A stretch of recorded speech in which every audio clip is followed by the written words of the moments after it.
കോഴിക്കോട്ട് കണ്ണൂർ വന്ദേ ഭാരത് യാത്ര അതെൻ്റെ ഒരു ബക്കറ്റ് ലിസ്റ്റുള്ള യാത്രയായിരുന്നു. പക്ഷേ അത് സ്പോൺസർ ചെയ്യാൻ എൻ്റെ സ്വന്തം സിൻഷ ചേച്ചീന് വേണ്ടിയിരുന്ന ചേച്ചി അതിനെ മെൻഷൻ ചെയ്യട്ടെ, കാരണം ട്രെയിൻ ടിക്കറ്റൊക്കെ എടുത്ത് ചേച്ചി കേട്ടോ. വെള്ളിയാഴ്ച രാവിലെ 11 മണീൻ്റെ വന്ദേ ഭാരത് നമ്മൾ ബുക്ക് ചെയ്തത്. പ്ലാറ്റ്ഫോം നമ്പർ 4-ൽ ആൾ കറക്റ്റ് സമയത്ത് തന്നെ വന്നു കേട്ടോ. മുമ്പ് പലപ്പോഴും ഞാൻ വന്ദേ ഭാരത് അടുത്തുനിന്നും അകലിൽ നിന്ന് കണ്ടിട്ടുണ്ടെങ്കിലും ഇന്ന് എന്താ അറിയില്ല, ആൾക്കൊരു പ്രത്യേകതരം ഭംഗിയുണ്ട്.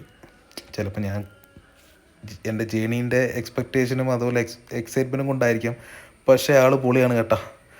നമ്മൾ ഉള്ളിൽ കംഫർട്ടബിളായി കയറി ലഗേജൊക്കെ വെച്ചു. ബ്രേക്ക്ഫാസ്റ്റ് നമ്മൾ പറഞ്ഞിട്ടുണ്ട്, ഒരു ബോട്ടിൽ മിനറൽ വാട്ടർ നമ്മൾ വാങ്ങി, അവർ തന്ന കേട്ടോ. പിന്നെ വിൻഡോ സീറ്റിലാണ് ചേച്ചി, വാവാസും ഞാൻ തൊട്ടടുത്ത് തന്നെ ഉണ്ട്.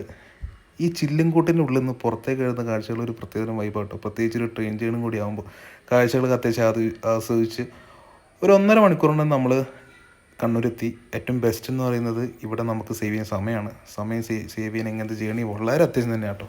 അപ്പോൾ വന്ദേ ഭാരത് ടാറ്റ ബൈ ബൈ പറഞ്ഞു നമ്മൾ കണ്ണൂരിലേക്ക്